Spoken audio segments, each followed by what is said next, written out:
Olá, muito boa noite. Entrando no ar mais um resumo do dia, o seu Jornal da Noite da Causa Operária TV.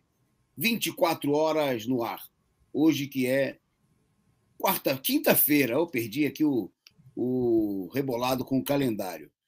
Quinta-feira, dia 22 de dezembro de 2022. Faltando 9 dias para o final do ano, 9 dias para o Jair ir embora. Então, você acompanha aqui conosco o resumo que destaca hoje no nosso programa a aprovação pela Comissão Mista de Orçamento do Senado das contas da Dilma Rousseff de 2015, dos 2 últimos anos da sua gestão. É isso mesmo. O Senado, aquele mesmo que votou o impeachment da Dilma, agora aprovou as contas, né? Dando mais uma vez a certidão de que foi golpe. Nós vamos falar desse tema, vamos destacar. Bom, vamos destacar no programa de hoje o anúncio dos ministros feitos pelo Lula, né? A direita criticando a maioria das nomeações, reclamando que tem petista demais, né? A direita porque o Lula ele é de que partido que ele tinha que nomear gente do PSDB, aí a direita ficaria feliz, mas por enquanto ainda não vieram a maioria das nomeações desejadas pelo mercado e tem muita reclamação. Bom, é lógico que no meio da nomeação também tem golpista, né? Tem a presença aí de gente que já estava na chapa, que agora virou ministro. Estamos falando aí do ex-governador e ex-presidente do PSDB, o Geraldo Alckmin. Bom, mas nós vamos discutir aqui, né? Vamos debater os nomes indicados aí pelo presidente Lula, né? Vamos falar da repercussão, destacar aí a questão das mulheres em particular, né? Porque é um dos temas alvos, né? Da campanha da direita contra o Lula, né? Porque o Lula está batendo recorde de nomeação de mulheres, mas a direita não está satisfeita. Vamos ver por quê, né? Quais são, finalmente, por que as mulheres indicadas pelo Lula não satisfazem a imprensa capitalista, os representantes da direita golpista. Bom, o Centrão, né, cobrando aí a conta e pedindo ministérios com um orçamento de 70 bilhões aí na cobrança feita pelo Centrão ao Lula. Na pauta internacional, a gente continua destacando aí a viagem do Zelensky aos Estados Unidos, né? E, bom, tem mais. Nós vamos falar aqui, destaque também no nosso programa, né? Faltando 9 dias para o Réveillon. Réveillon Vermelho, né? Em São Paulo, Réveillon Vermelho em Brasília. E para comentar, né, as notícias de hoje, para participar aqui com a gente, Mamãe Noel está conosco. Está aqui a Simone. Olha aí, gente! Feliz Natal! Pensa, esse é o Natal que a gente ganhou. Lula presidente e o Jair já vai embora. Nem sei como que é a musiquinha, mas é tão bom pensar que daqui 9 dias esse filha da puta aí tá fora, que, né? Então é isso aí. Feliz Natal. Gente, boa noite para todo mundo. Vou dar uma boa noite aqui para o Iremar Marinho, que estava aqui com a gente, esperando. A Nilza Ramos, que já deu boa noite, e um super sticker aqui, eu acho que é um limãozinho dando tchau. Genildo Muniz, a Estefânia Robustelli, foi golpe. Jonas Avelino, Ale Silva, a Nathalie e a Ângela Valéria. Então, pessoal, todo mundo curtindo o programa, distribuindo esse programa em tudo quanto é canto, nas redes sociais, nos grupos de WhatsApp, naquele grupo de família legal lá para o tiozinho bolsonarista ficar puto da vida, né? E tornem-se membros do nosso canal, ó. Vocês podem começar aí com o membro bronze, só R$ 14,99. As letrinhas miúdas não dá para ler. Aí temos membro prata, membro ouro, membro platina e, finalmente, o membro rubi, o nosso membro vermelho. Todos esses planos aí, vocês vão ter ganhar alguma coisa, tem ali também o participar das reuniões, tem um monte de coisa legal. E o mais legal é que vocês estão aqui, né, colaborando com uma imprensa revolucionária que não tem rabo preso com o imperialismo, com essa gentalha toda, gente. É isso aí, Toninho. É isso aí, legal. Então, aceitem o chamado aí da Simone, e nosso chamado, e tornem-se membro. E sendo membro ou não, você pode mandar e fazer como a companheira Nilza, né, mandar a sua contribuição instantânea, o seu super sticker, o seu super chat, e ajudar a sustentar essa imprensa independente, combativa, revolucionária, que é a Causa Operária TV. Bom, vamos para a nossa pauta, começando com 2 imagens rapidinhas, né, para a gente, porque a nossa pauta hoje está quente e fervendo. Bom, a primeira, muito boa charge do companheiro J. Camelo, mostrando aí o mercado financeiro, né? Não fique tão animado.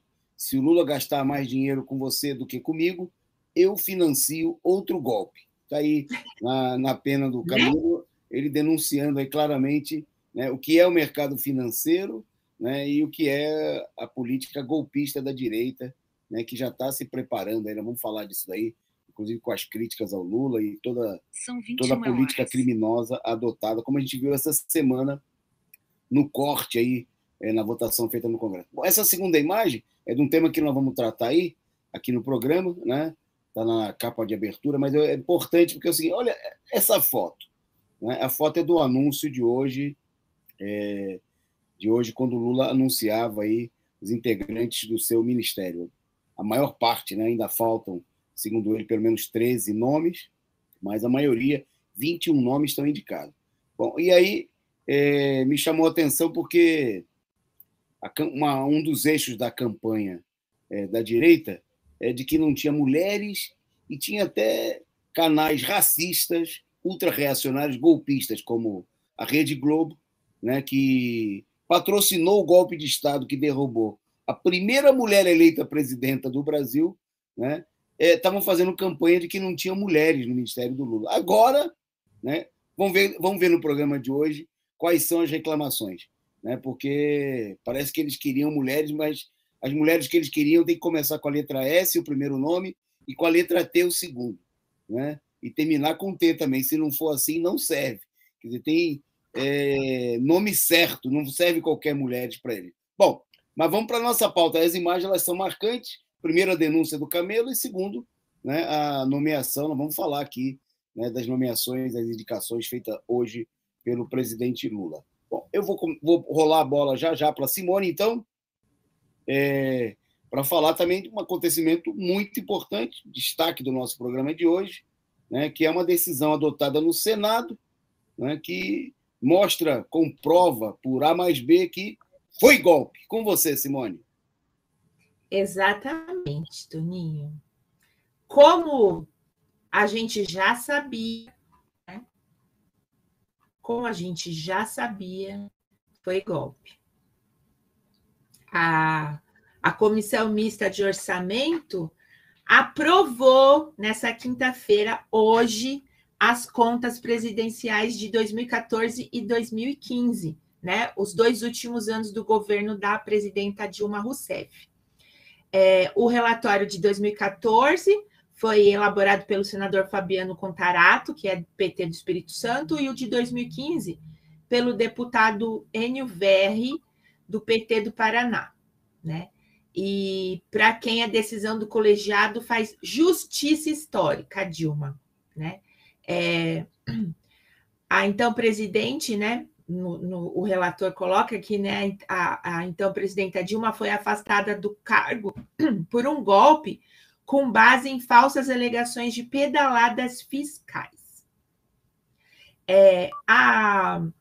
Tem uma questão, né, que além de... Porque, assim, isso, todo mundo sabe que isso foi golpe, só os cafajestes e os muito mal informados que estavam...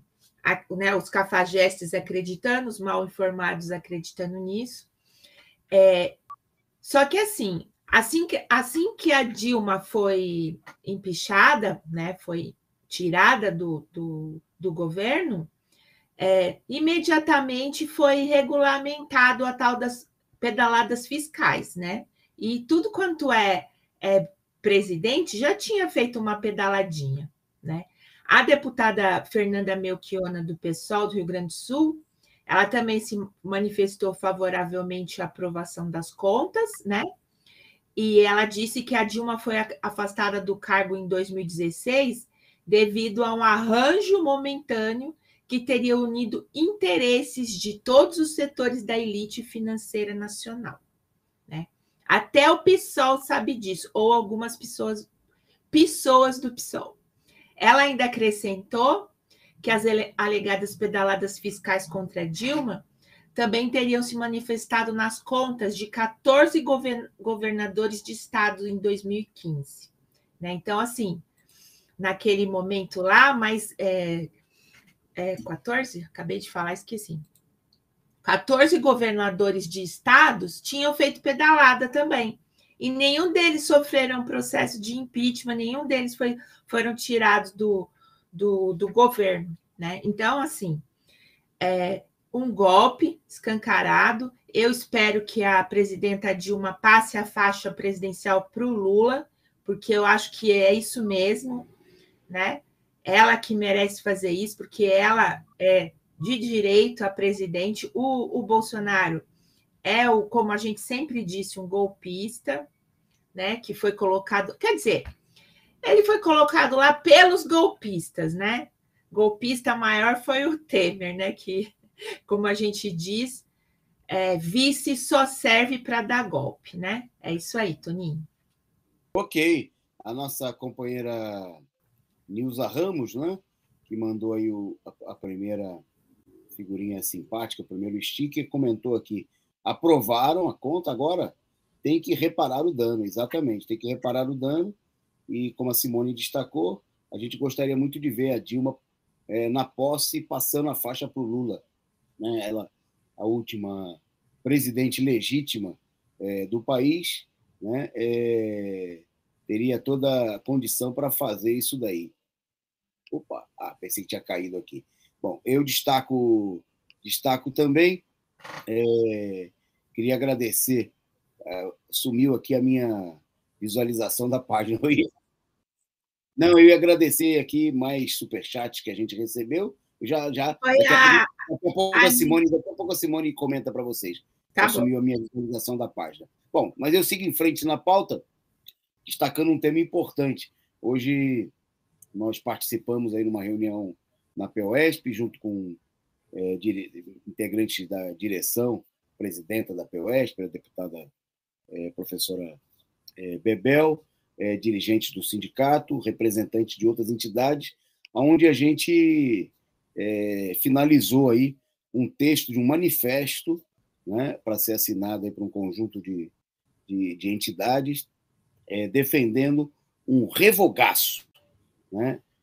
Uma das principais palavras de ordem que a POSP e um grupo de entidades, sindicatos, centrais sindicais vão levar para o ato de posse do ex-presidente Lula, defendendo, dentre outras, a revogação da reforma trabalhista, né, que jogou na lata do lixo a CLT, né, a reforma da Previdência, que transformou aí a conquista da aposentadoria num sonho quase impossível para a maioria dos trabalhadores, e a vida dos aposentados no inferno, né? Você trabalhar mais tempo para se aposentar ganhando menos do que você ganhava antes. Bom, a revogação de medidas de ataque à educação, como, por exemplo, a reforma do ensino médio, né, que vem dilapidando ainda mais a educação e o ensino no país. Bom, e o manifesto também se posiciona a favor, tá aí, ó, o informativo do sindicato falando dessa decisão. O sindicato vai defender também, né, contra as privatizações, a favor da reestatização da Eletrobras, né, e a favor contra a privatização da Petrobras, e que o dinheiro do pré-sal, do petróleo, né, tem que ser usado para a educação, para a saúde. Então, um importante manifesto do maior sindicato do país, a gente se soma a essa iniciativa. Nós propusemos, junto com os companheiros do PT, essa proposta no Conselho de Representantes do sindicato, quando foi aprovado, e assim que a gente tiver, inclusive, nós vamos mostrar aqui nossos programas, né? Ontem, na análise sindical, foi destacado também esse tema, mas eu queria aqui reforçar, né? E hoje a gente fez o encaminhamento dessa iniciativa muito, muito, muito, muito importante. Bom, vou devolver para a Simone, ela agradece aí já os superchats, a participação, a gente pede a você que continue mandando, e na sequência ela segue também com a nossa pauta. Vai lá, Simone. É isso aí, camaradas. A gente tem mais pessoas que entraram no programa, e temos aqui o superchat da Nilza Ramos, que mandou aqui, ó, Zelensky aplaudido de pé nos EUA em declarado apoio. É uma baixaria, né? São os fascistas mesmo, os nazistas dos infernos. LC29, que eu não sei se é homem ou mulher, mandou ela. A LC29 mandou um super sticker, uma perinha com uma super perinha, isso aí. A Edna Castro mandou aqui um super chatzão pra gente, colocando assim: Feliz Natal e próspero Ano Novo para todos do PCO. Do PCO. 2023 será um ano difícil e com muita luta. Povo na rua. No mais, é celebrar a vitória, se vestir de vermelho dia 1 e homenagear a presidenta Dilma Coração Valente. Isso aí, companheira. E o Tiago Lino mandou um nota 100 aqui pra gente. Isso aí. E o Michel entrou aqui, ó. Não perde uma, né? Isso mesmo. Bom, gente, acabou a avaliação lá do grupo de transição, né? Do presidente fake Bolsonaro para o presidente Lula, né? E ele recebeu o relatório final do grupo. E as primeiras palavras que ele falou foi: as coisas mais simples não foram feitas porque o presidente preferia contar mentiras no cercadinho do que governar esse país. E ele também falou o seguinte: tivemos a responsabilidade de fazer uma PEC. Todos sabiam que a PEC não era nossa. Era para cobrir a irresponsabilidade do governo que vai sair e não colocou o dinheiro necessário para a política que ele próprio prometeu. O Lula falou, se referindo ao orçamento que o Bolsonaro encaminhou ao Congresso, que ele prometeu continuar pagando, né, o Bolsa Família, que é outro nome que eu esqueci, o nome do Bolsonaro, né? Só que ele não fez previsão de verbas. Nos governos, né, você tem que fazer o seu planejamento de gastos, né, antes. Você não vai o ano que vem, né, falar assim: esqueci, vou colocar agora. Não dá. O negócio tem que ser feito antes, né? Então, por aí a gente já vê que o negócio era fake, falso, né? Vamos falar o português claro, falso. Já o Alckmin, né, ele colocou o seguinte: houve um retrocesso em muitas áreas, como na educação, saúde e meio ambiente. O governo federal andou para trás. O estado que o presidente Lula recebe é muito mais difícil e muito mais triste do que anteriormente. Na questão da educação, tivemos um enorme retrocesso. Na verdade, como disse em cima, o retrocesso foi em todas as áreas, né? Eu vou fazer um comentário da minha experiência pessoal na saúde, né? Eu trabalho num serviço terciário, né? Então, é um serviço especializado, né? E eu estou lá desde 2005 e tem pessoas lá que estão há 40 anos trabalhando lá. E quando teve o golpe, o comentário era de que nunca se tinha passado uma dificuldade financeira lá no hospital como estavam passando. Então, essa questão começou com o Temer, não começou com o Bolsonaro. O Bolsonaro deu continuidade, mas eu acho ótimo ninguém esquecer, né? Porque tem essa propaganda toda em cima da Simone Tebet, que é do MDB, mas quem começou, quem deu o golpe, quem deu o golpe no Lula, ajudou a dar o golpe junto com o PSDB, foi o Temer do PSD, do MDB, que é o partido da Tebet, né? E a partir daí começou a destruição, desde que o Temer entrou. O Bolsonaro continuou e nem foi tão feliz assim, porque, veja bem, o Centrão nem quer ele, né? Ele só entrou porque não conseguiram colocar ninguém lá do PSDB. Mas é isso aí, Toninho. É uma sacanagem mesmo. Opa, voltou para mim aí. Voltou para mim e eu destaco, começo falando aqui de uma das mais destacadas indicações feitas hoje pelo presidente Lula para o seu ministério. Pelo menos mais destacada por aqueles que vivem da exploração do povo, né? O chamado mercado financeiro, os banqueiros e especuladores. Eu pego como exemplo aqui um órgão da direita, né, o Estadão, né, e o seu caderno, setor especial de economia, o Investidor, né, um informativo da área econômica publicado pelo Estadão. Bom, ao avaliar em uma matéria intitulada Como o mercado avalia a equipe econômica, com Haddad, Alckmin e Esther de Weck, né, que os três aí indicados para compor a equipe econômica do Lula. Ao avaliar a situação, o destaque, né, feito pelo Estadão diz que os novos integrantes não causaram maiores impactos à Bolsa de Valores, que hoje fechou aí com 0,1% de crescimento, né, um crescimento pífio, refletindo aí, principalmente ao longo do dia, pressões do mercado internacional. Mas o que o Estadão destacou mesmo foi que, entre as nomeações, está aí no órgão, né, econômico investidor ligado ao Estadão, entre as nomeações, a presença do futuro presidente Geraldo Alckmin no comando do Ministério da Indústria e Comércio agradou o mercado, diante da sua suposta capacidade de articulação com o setor. Quer dizer, o mercado, né, aquele mercado que a gente viu na charge do J. Camelo, né, no começo do programa, né, que ria à toa, né, quando os governos distribuem dinheiro para os bancos, faz a farra, né, dos especuladores, dos sanguessugas da nação. Esse mercado aí ficou feliz da vida, né, com a indicação do ex-governador e ex-presidente do PSDB nacional, o Geraldo Alckmin, né? Bom,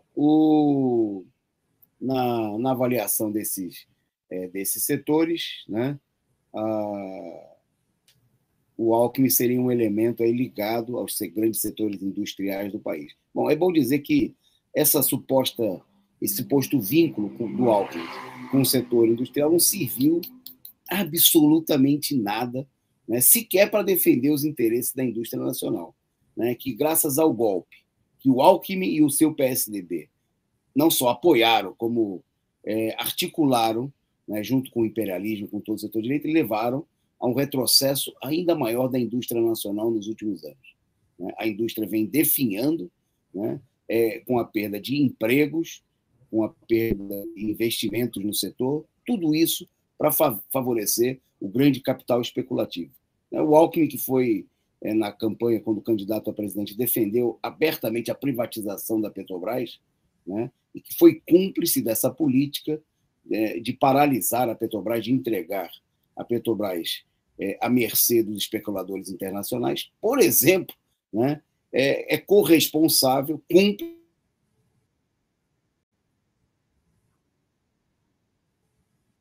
potencial de desenvolvimento no país, né? O país que tem riquezas imensuráveis, né, gigantescas, está aí sobre um mar de petróleo, né, mas vem retrocedendo graças ao golpe de Estado, né, graças à política de privatização defendido por neoliberais como ele.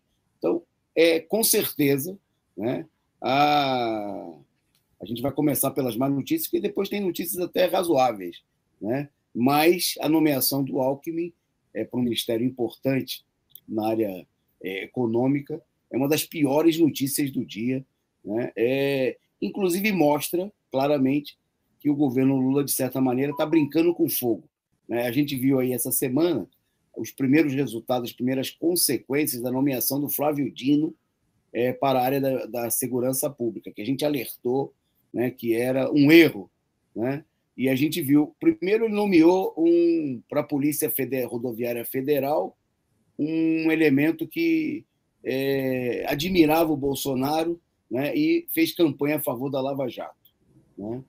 E pegou tão mal, foi tão repudiado pela esquerda que ele acabou recuando da medida.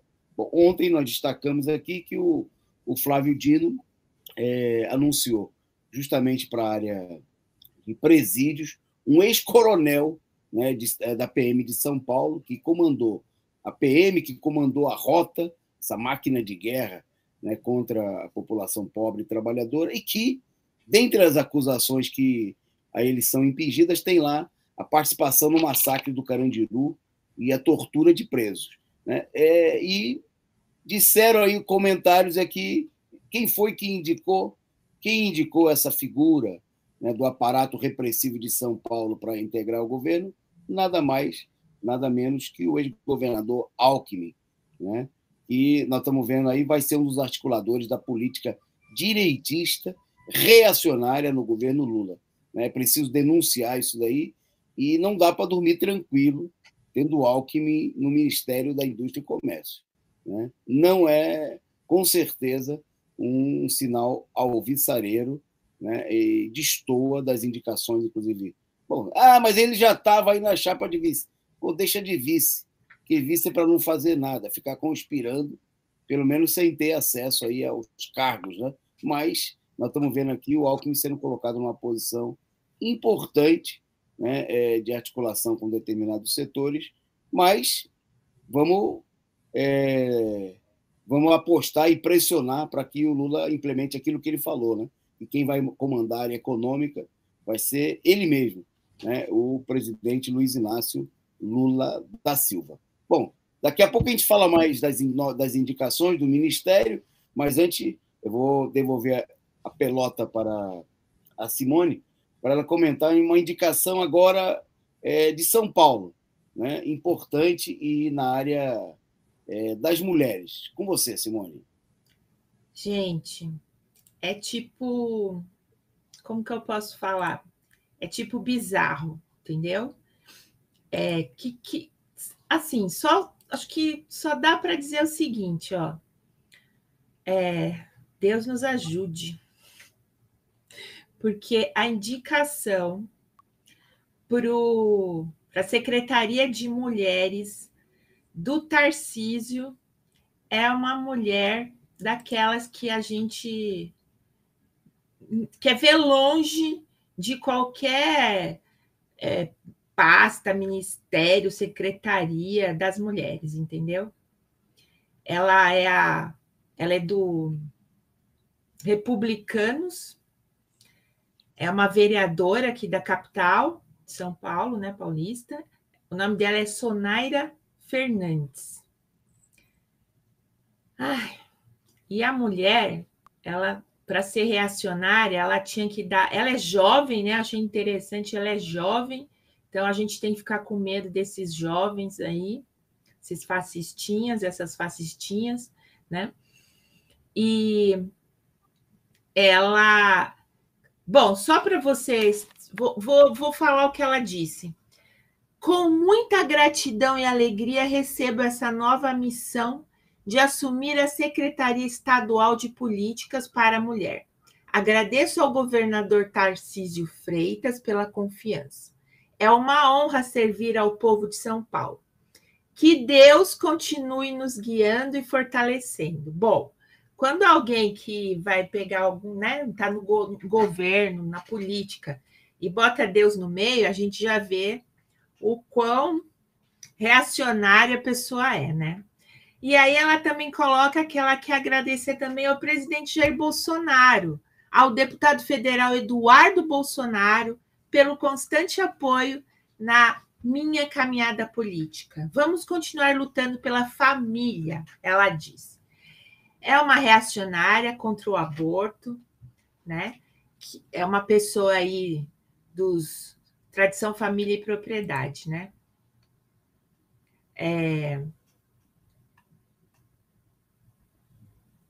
Ela diz também que o feminismo é sucursal do inferno, né? Ela diz que quem se diz feminista e cristã está servindo ao Satanás e seus demônios. Bom, essa mulher vai tomar posse aí no dia 1º, né? É uma reacionária, ela é um projeto aí de... Ela é o Satanás, né? Porque, assim, o que essas mulheres... É o tipo de mulher que a gente não quer na política, que a gente não precisa, entendeu? Porque, assim, é aquilo que a gente fala em todos os programas, no diário, em todo lugar, que se for para ser mulher, para falar que é mulher, mas ser uma reacionária, ser pior que certos homens, é melhor não ter, né? Eu queria saber se essa senhora aí, essa senhorita que é contra o aborto, que é contra o feminismo, a gente é contra o feminismo identitário, mas a gente é a favor da luta da mulher, né? Eu quero saber se, porque esse pessoal está com esse projeto, esse programa aí, projeto não, né?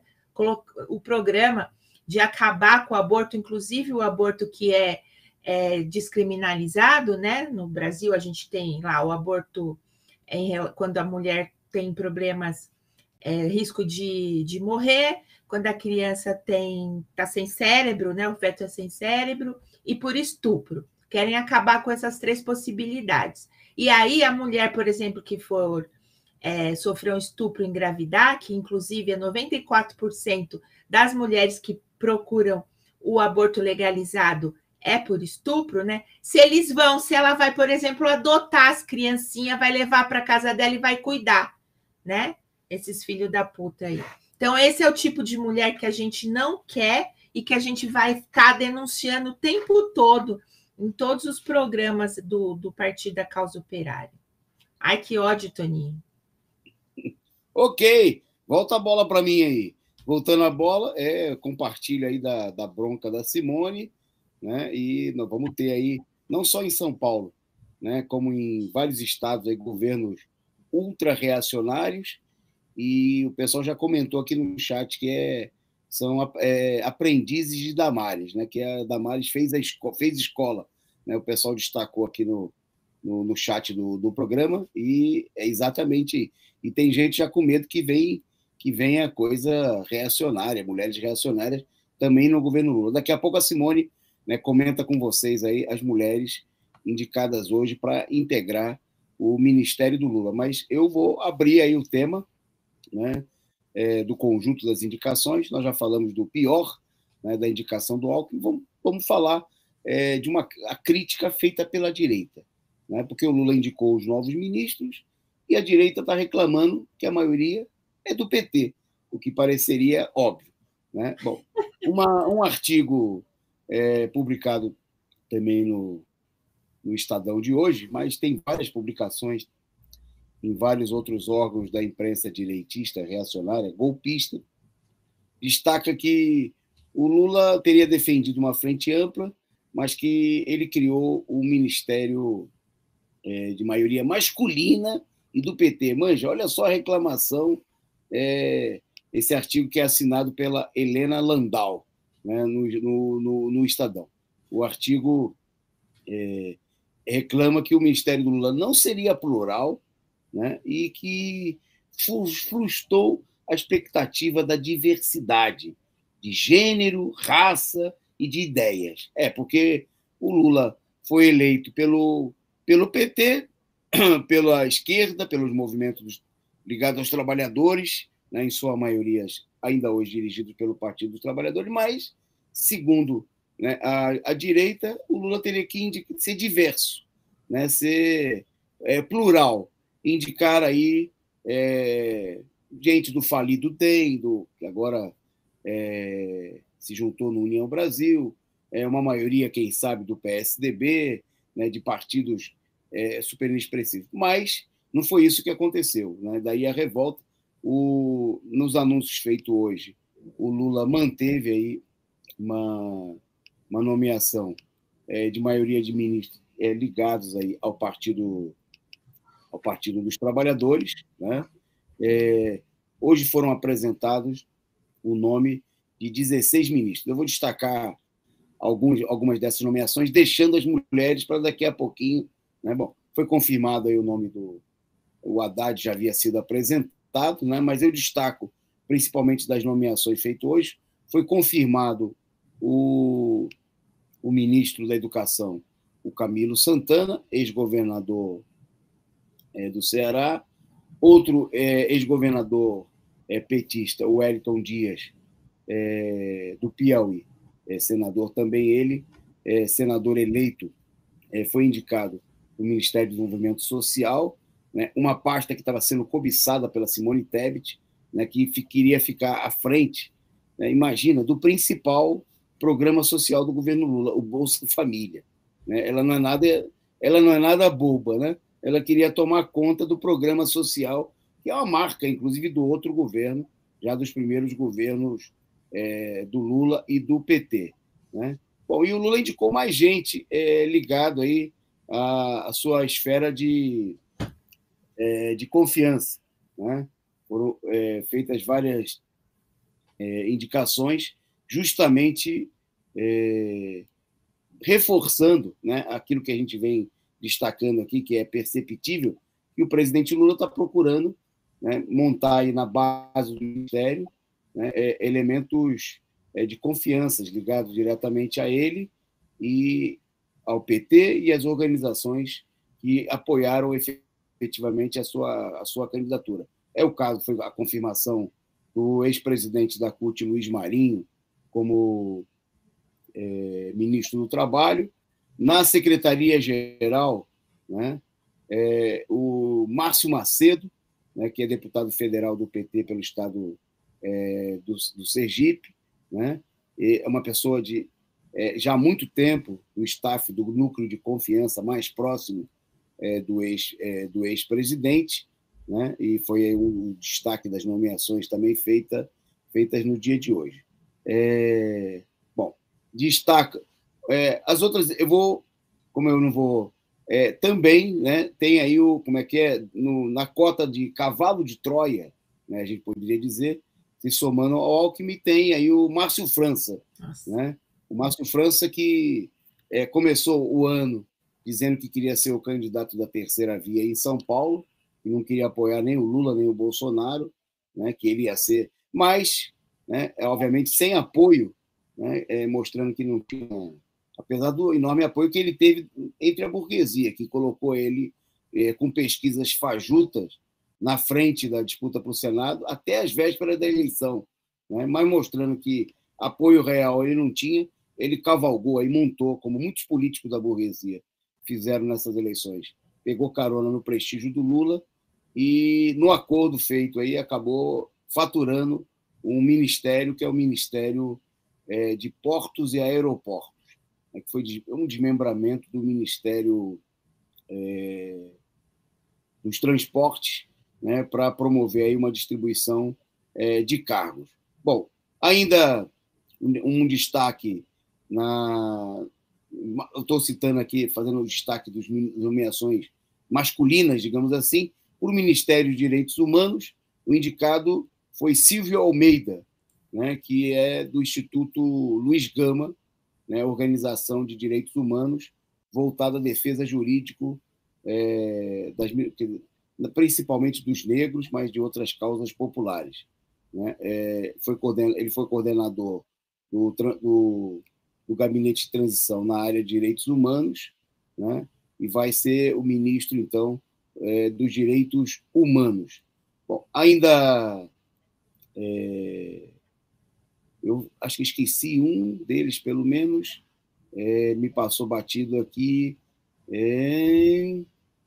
Vinícius Carvalho, né? Foi indicado para a Controladoria Geral da União, ele que é ex-presidente do Conselho Administrativo de Defesa Econômica. né? Bom, e o Jorge Messias, né, foi indicado como procurador, ele que é procurador da Fazenda Nacional, e que foi responsável por comandar a defesa do governo federal perante o Supremo, né, integrando aí o governo da presidenta Dilma Rousseff, vai agora ocupar a Advocacia Geral da União. E também outro elemento do PT, o ex-ministro da Saúde, deputado federal Alexandre Padilha, né? Foi indicado para a Secretaria de Relações Institucionais. Bom, acho que são esses os destaques, né? Nos cargos mais importantes, aí se confirmou, digamos assim, a contragosto, né, dos setores da direita, a indicação de nomes ligados principalmente ao PT, né? E eu vou rolar a bola para a Simone para ela fazer aí uma primeira apreciação, né, sobre a indicação de mulheres para o Ministério do Lula, né? Porque tem gente criticando que é poucas mulheres no Ministério. Será? Então, é pouca, Simone, pergunto eu. Será?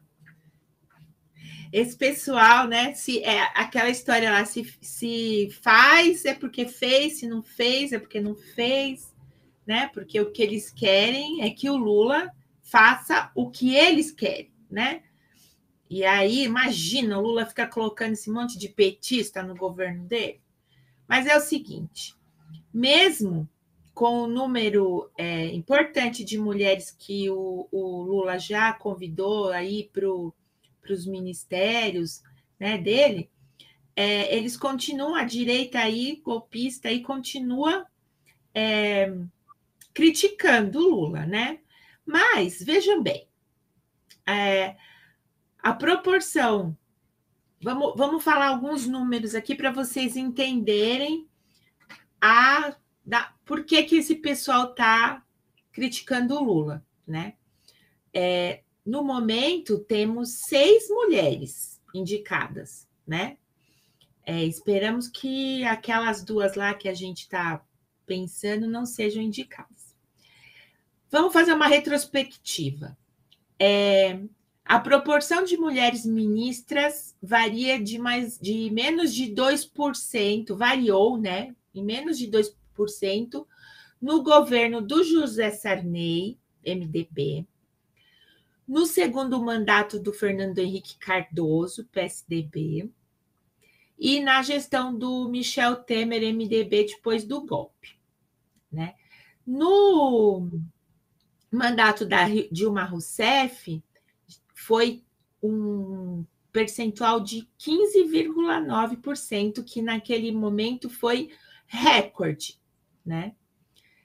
No governo do Jair Bolsonaro, ele indicou 4 ministras entre as suas mais de 50 nomeações, foram só 4. Né? Dos 556 nomes escolhidos para pastas ministeriais desde a redemocratização, né, de 1985, apenas 34 foram de mulheres, o equivalente a 6,1% do total. Essas 6 mulheres que o Lula está indicando já deu 30%, gente. Quer dizer, a Dilma tinha batido o recorde e agora o Lula dobrou o recorde, né? Então, né, o que a gente espera é que, que a Marina Silva e que a Simone Latifundiária Tebet também não venham a participar do governo. Não precisa de... Se for para botar elas, não precisa de mais mulheres, não, tá? Aí, gente, vamos falar um pouco sobre as mulheres que estão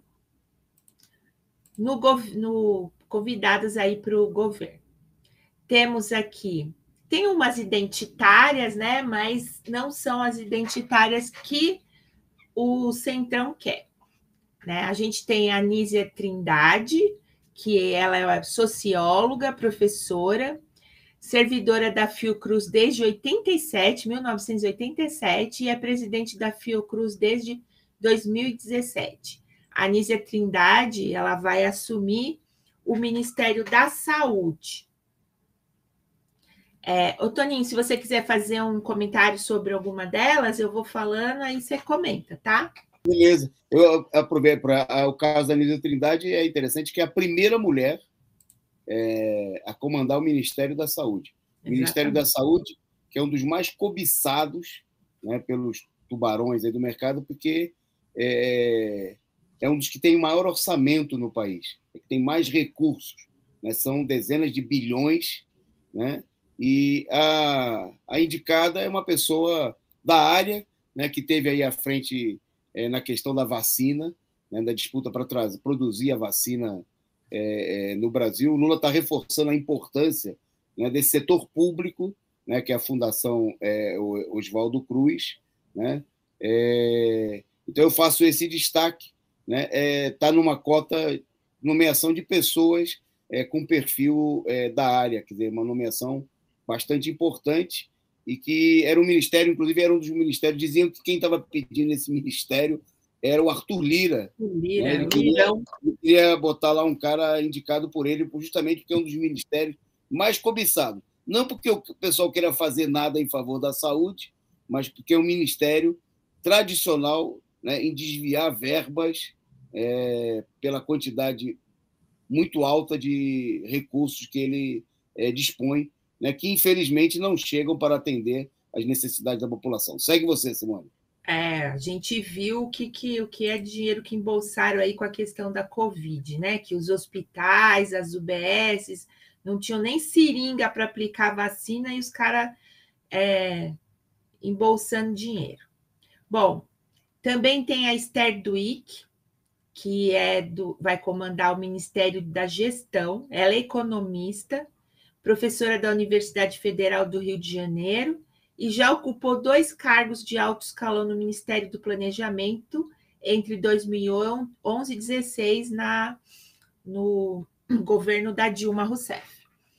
E ela também foi chefe da assessoria econômica e secretária de Orçamento Federal. Então, também é uma mulher aí com bastante experiência, né, Antônio Carlos? É isso aí, mais uma pessoa, né, do período da Dilma Rousseff, que é uma das coisas também que a direita está reclamando muito, né, que tem muita gente, né, da época do governo Dilma assumindo postos importantes aí no governo Lula. E esse aí são 3 ministérios da área econômica. O principal é o Fernando Haddad, Ministério da Fazenda. Esse é um novo ministério, dos 3 que foram nomeados até agora, ela então assumindo. E o terceiro, infelizmente, está lá com o picolé de chuchu, com o Alckmin. Segue aí. Bom, a gente tem também a Luciana Santos, que vai comandar o Ministério da Ciência e Tecnologia, né? E o Lula escolheu a Luciana, ele que escolheu a Luciana Santos. Ela foi deputada federal entre 2010 e 2018, é engenheira e começou a trajetória política em movimentos estudantis. Foi a primeira mulher a ocupar o cargo de vice-governadora de Pernambuco, junto com o Paulo Câmara. Ela é a presidenta nacional do PCdoB, o cargo da cota política, é a cota, né, do partido defensor da política de frente ampla, de colaboração com a direita, né, que ajudou a quebrar a mobilização do fora Bolsonaro, né, do fora Collor também, mas já muitos anos atrás. Então, mas fica na cota dos partidos que tradicionalmente estão articulados em torno do Lula, como é o caso do PCdoB. Segue aí, Simone. É golpista, né? É daquelas mulheres que a gente preferia que não tivesse. Aparecida Gonçalves, ela é mais conhecida como Cida Gonçalves, e ela vai assumir o Ministério da Mulher. Ela nasceu em Campo Grande, Mato Grosso do Sul.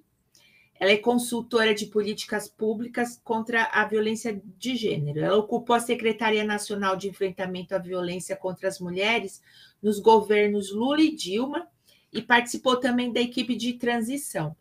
Essa questão dela aqui de ser consultora, né, depois que ela que deram o pé na Dilma, né? Obviamente ela perdeu o cargo e ela passou a dar consultorias, e ela também foi a mulher que montou a Casa da Mulher, né? Que também depois os governos aí começaram a destruir tudo e as mulheres estão aí sem, sem amparo nenhum, né? Então, uma mulher aí bastante importante e que bem, como fala, ativa, né, na questão das mulheres. Ok, pode encerrar. Pode ir. Tá.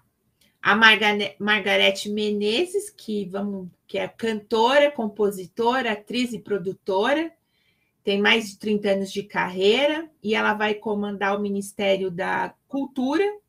Ela é baiana e ela já estava fazendo parte da equipe de transição. Ela tem experiência com projetos sociais, produção cultural, e ela é negra, né, gente? Então, também tem essa questão aí meio identitária aí do PT. Não estou criticando a mulher, só estou falando que tem essas visões também identitárias, né?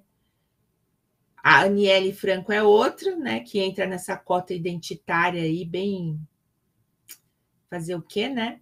Ela entrou aí no igualdade racial.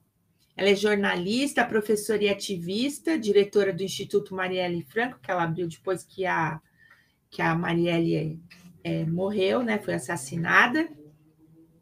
Ela já foi jogadora de vôlei, morou nos Estados Unidos por 12 anos, onde ela estudou em várias universidades americanas e ela é financiada pela Fundação Ford, né? Bom, no total, o governo de Lula conta com 37 ministérios. Entre os novos nomes confirmados, o Toninho já colocou aí o Geraldo Alckmin. Bom, e a gente espera que... Fala.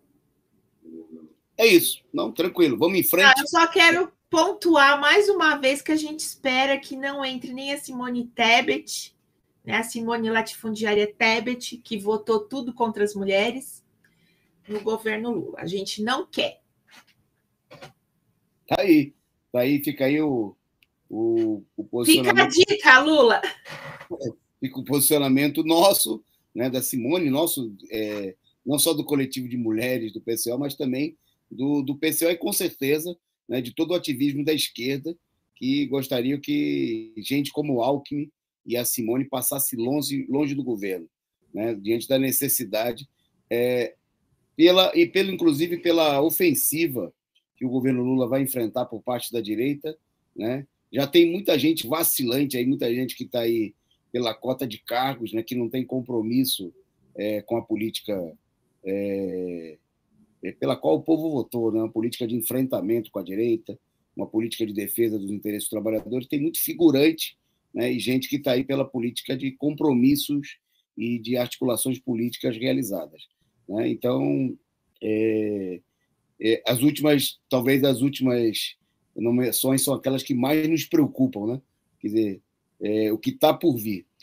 Teve gente perguntando aqui no chat sobre o caráter da nomeação do próprio Alckmin, né? E destacar que, obviamente, a gente não temos nenhum acordo, né? A gente defende, gostaria, né? E a nossa briga vai ser no próximo período para que o governo Lula seja um governo sem patrões e sem golpistas, né? E aí já tem uma cota aí que, embora seja pequena do ponto de vista do percentual, mas é muito significativa, né, de gente ligada aos interesses empresariais, né, e com compromissos, né, e vacilões, como a gente está vendo aí no caso do Flávio Dino, né, que está indicando aí gente torturador da rota, a cara dele, Carandiru, gente ligada aí, apoiador, gente que curte na internet, né, o Bolsonaro e não curte o Lula, né, foi obrigado a recuar da indicação.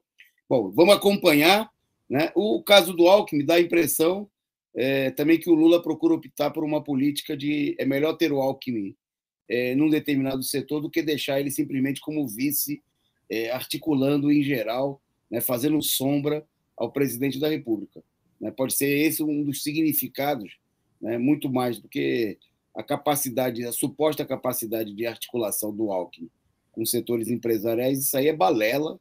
Né, a gente viu que ele não articulou nada, né? Exatamente. Não articulou nada nem do ponto de vista da defesa dos interesses desse setor, né, que ele ajudou a dilapidar, né, e muito menos do ponto de vista político, né, porque se ele tivesse toda essa capacidade de articulação, né, teria apoio político que, obviamente, não se expressou, né, desde as eleições lá de 2018, quando ele foi candidato, e teve uma votação pífia, como é o caso da Simone Tebet, como aconteceu com a Simone Tebet nesse ano.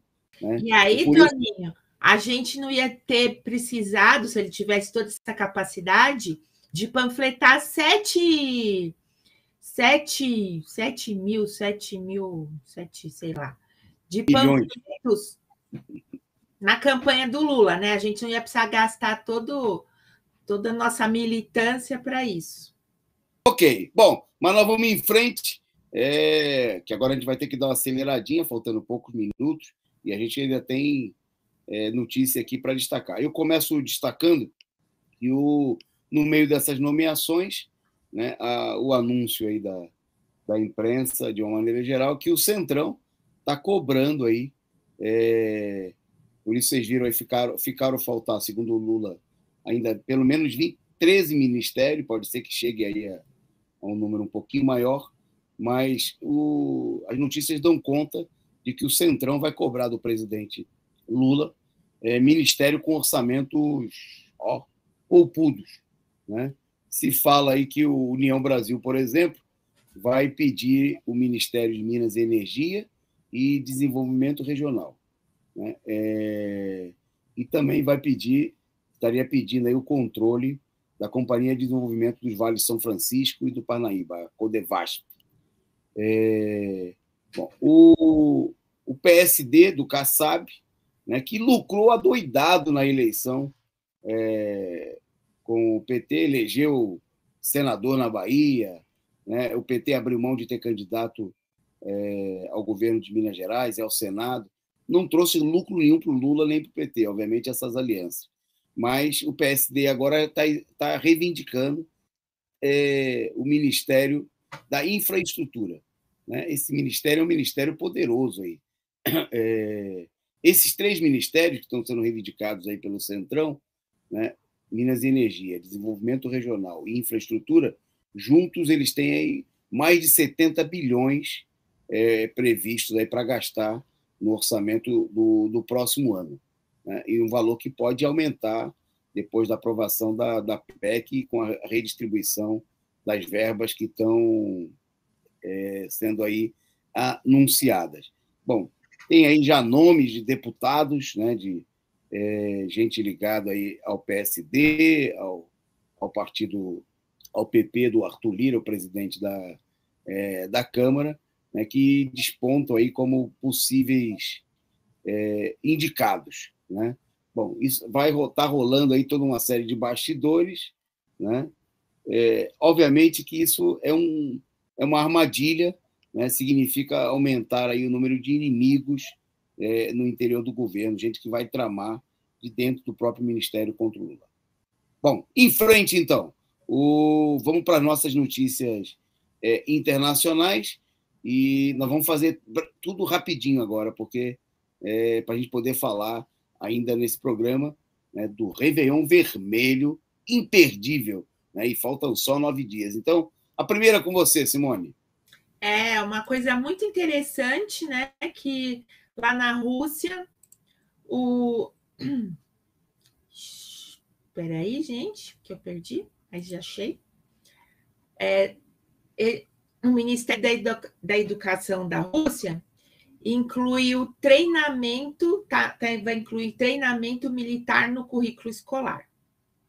O programa deve ser adotado pelas escolas até o dia 1º de setembro de 2023 e envolve treinamento militar básico e a inclusão da operação militar na Ucrânia nas aulas de história, porque assim como estão fazendo aqui no Brasil e no mundo todo, né, o pessoal fica tentando mudar a história para deixar as pessoas burras e se desvalorizarem, né? O novo programa, cadê? Que eu achei interessante também, que além da questão assim, vai ter uma questão de educação física, sabe? Esse treinamento militar básico. E eu achei legal porque, assim, as pessoas são muito... Aqui no Brasil, o pessoal, qualquer coisa que fala de armamento e de... né? Tem umas ideias tortas, né? Então, é importante que todo mundo esteja preparado. O PCO, por exemplo, defende que todo mundo devia passar por esse treinamento, que os meninos não têm que fazer e fazem mais ou menos o tiro de guerra, né? Teria que ter um treinamento para todo mundo, para as mulheres, para todo mundo. Então, é natural que as crianças entendam e já saibam dessas coisas para não serem enganadas e que se porventura acontecer alguma coisa, todo mundo esteja preparado para defender seu país, né, Toninho? Ok. Eu, antes de passar aí a próxima notícia, destacar aqui, agradecer o Michel Cismanogro, que mandou aí sua contribuição lá diretamente do outro lado de além-mar, né, diretamente de Londres, e mandou uma mensagem. A bronca da Simone Souza é a nossa também, né, elogiando aí a bronca da Simone com os ministros aí, de que não haja, né, mais ministros direitistas. O Lula sem chuchu, né, também se posicionou sobre o tema, dizendo que que equipe de governo é essa? Lula vai perder o apreço do povo por ele. E o Lula sem chuchu, o Lula sem chuchu também mais para cima falou que mandou um pix. Obrigada, companheiro. Obrigado, isso aí. O Jesus era um humano, Jesus está entre nós, né? Ele mandou aí também o seu superchat, participando aqui conosco. Muito obrigado, Jesus. Né? Sigam o exemplo de Jesus, né? Sigam o bom exemplo de Jesus e contribuam conosco, né? Porque você não vai querer ficar do outro lado, né? Desagradar Jesus. Então, se Jesus contribui conosco, você também siga o bom exemplo e contribua com a Causa Operária TV, com o resumo do dia, com esse canal independente, combativo, revolucionário. Eu destaco rapidinho a mentira escancarada anunciada pelo Zelensky na sua visita aos Estados Unidos.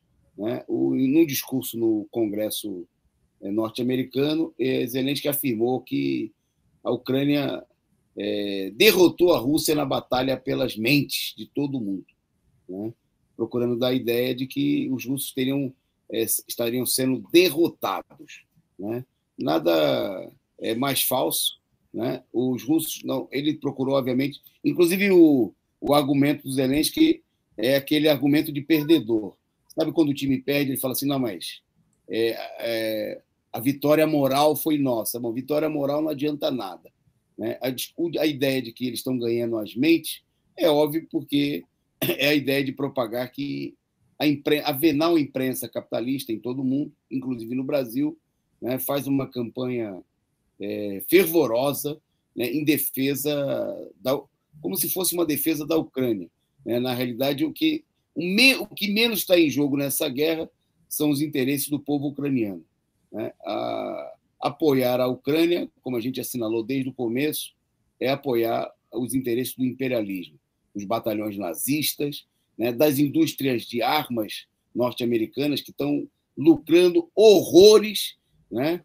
É bom dizer que quando a gente vê bilhões em armas sendo enviados para a Ucrânia, é a farra, é a festa, né, de uma das mais poderosas indústrias do mundo, que é a indústria armamentista norte-americana. É um dos maiores negócios capitalistas, né, na atual etapa de crise que nós vivemos, é a produção de armamentos. Né? Está ali pau a pau com o tráfico de drogas e com o tráfico de pessoas, né, que são os negócios mais lucrativos nessa fase decadente do imperialismo em todo o mundo. Bom, então, ao mesmo tempo que o Zelensky disse isso, eu queria destacar também que um importante jornal norte-americano, né, já anunciou aí o fracasso do Zelensky, né, dizendo que ele fracassou ao tentar alcançar o seu principal objetivo na visita nos Estados Unidos. Bom, quem disse isso foi o importante jornal Washington Post, né? E disse o seguinte, que uma das principais interesses do Zelensky na visita era obter armas mais modernas dos Estados Unidos, né? E, segundo o jornal, esse intento está visivelmente prejudicado, né? Porque o Pentágono teria declarado que as forças ucranianas já haviam recebido os tanques suficientes, né? E que não há condições de novas liberações, né? E que há uma luta interna nesse momento, né, de setores no interior das Forças Armadas, no próprio Congresso, que nesse momento na Câmara dos Deputados tem uma maioria republicana e que vão se opondo a essa política. Ontem um deputado, nós destacamos aqui, fez um discurso dizendo que a Ucrânia estava recebendo mais dinheiro como se fosse um Estado, o 51º Estado norte-americano, né, que tinha que parar de investir na Ucrânia e investir no próprio país, refletindo, inclusive, as pressões, né, que levaram à derrota do Partido Democrata nas recentes eleições parlamentares. Bom, chegou a hora.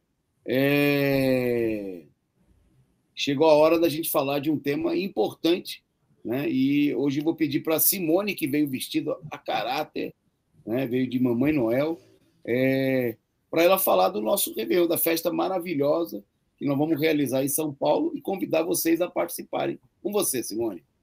Inclusive, não sei se vocês conseguem perceber, mas hoje eu retoquei o cabelo, que eu já estou me preparando para a festa, gente.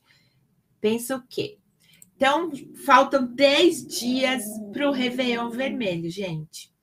É o seguinte, o Réveillon Vermelho é uma festa super tradicional do PCO e a gente ficou aí 2 anos sem festa, né? Por conta da tal da pandemia desgraçada aí. E aí a gente vai, assim, voltar com força total, né? A gente vai fazer assim, todo mundo ficar de queixo caído. Open bar, comida e música à vontade. A festa vai ser no buffet Mediterrâneo, que é no bairro do Ipiranga, perto do Museu do Ipiranga. A entrada que dá acesso a 8 horas de festa. A gente vai poder comer, beber, brincar, ouvir música, dançar.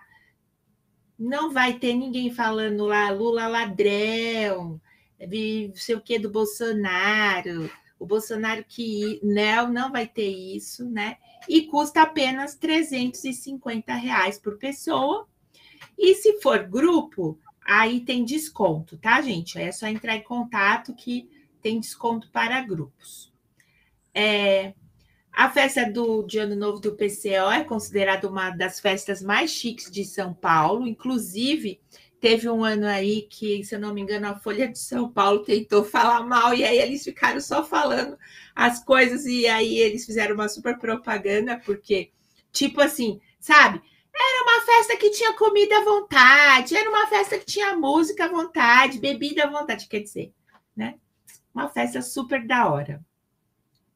E é bom porque a gente passou aí esse ano todo aí, esses últimos anos aí, nessa pindaíba, nessa luta, nessa briga toda, e a gente merece ter uma festa super legal, com um ambiente agradável e de qualidade, né? Não pensa o quê? A gente também merece tudo do bom e do melhor. Não é isso não, Toninho? É isso aí. Então, para encerrar o programa, queria pedir à produção para colocar aí o nosso card, convocando aí a caravana a Brasília, porque além da festa em São Paulo, essa festa maravilhosa, né, também vai ter Réveillon Vermelho lá na capital federal, onde nós estamos indo com caravanas de todo o país, principalmente da região Nordeste, do Centro-Oeste, né, dos companheiros de Brasília que atuam com a gente no comitê de luta, né, companheiros do PT de diversas regiões, companheiros do PCO, é claro. Nós vamos realizar numa chácara muito bonita que nós alugamos, porque em Brasília está difícil, né, arrumar espaço até na rua para ficar. Estão anunciando aí que vão estar presentes aí, tem estimativas de 350 mil pessoas, né? Então, o PCO organizou um espaço muito bonito, nós vamos fazer uma confraternização. Restam pouquíssimos, né? Queria chamar a atenção, né? De ontem para hoje, a gente encaixou mais umas vagas, inclusive tem aí uns companheiros do PT que alugaram uma van e estão indo em comboio com a gente. E tem 5 vagas, aí eles me anunciaram aqui, pediram para a gente. Então, quem quiser entrar em contato, tem pouquinhas vagas aqui de ônibus saindo em São Paulo, de Campinas também, algumas vagas, né? E até numa van aí, junto com companheiros que estão junto com a gente. É o Comboio Vermelho, né? Que vai para o Réveillon Vermelho, para a gente botar o Bloco Vermelho, pintar a esplanada com milhares, dezenas de milhares de companheiros, né? Que vão pintar a esplanada do Ministério Vermelho para defender Lula por um governo dos trabalhadores, né? Lutar contra as privatizações e pela revogação de todas as reformas que foram feitas contra os trabalhadores. Então, se você ainda não garantiu a sua vaga, né? Se você está na região, já vai direto. Se você também está indo em outras caravanas, se você está em Brasília, anote aí o telefone, pode voltar depois no vídeo, né? Pega o telefone, entre em contato, faz a sua reserva, porque as vagas são limitadas lá na atividade em Brasília e também aqui em São Paulo. A gente encerra por aqui, né? Amanhã ainda, véspera da véspera de Natal, a gente vai estar por aqui. Hoje veio a Mamãe Noel, quem sabe amanhã Papai Noel está entre a gente. Tá bom, Simone, um abraço para todos. Última coisa, eu esqueci de falar que esses 350 dá para dividir em até 12 vezes no cartão, sem juros. Ó, presentão da Mamãe Noela. Beleza, um abraço, gente. Até amanhã com mais um resumo do dia. Obrigado à nossa produção sob o comando do companheiro Gabriel. Forte abraço.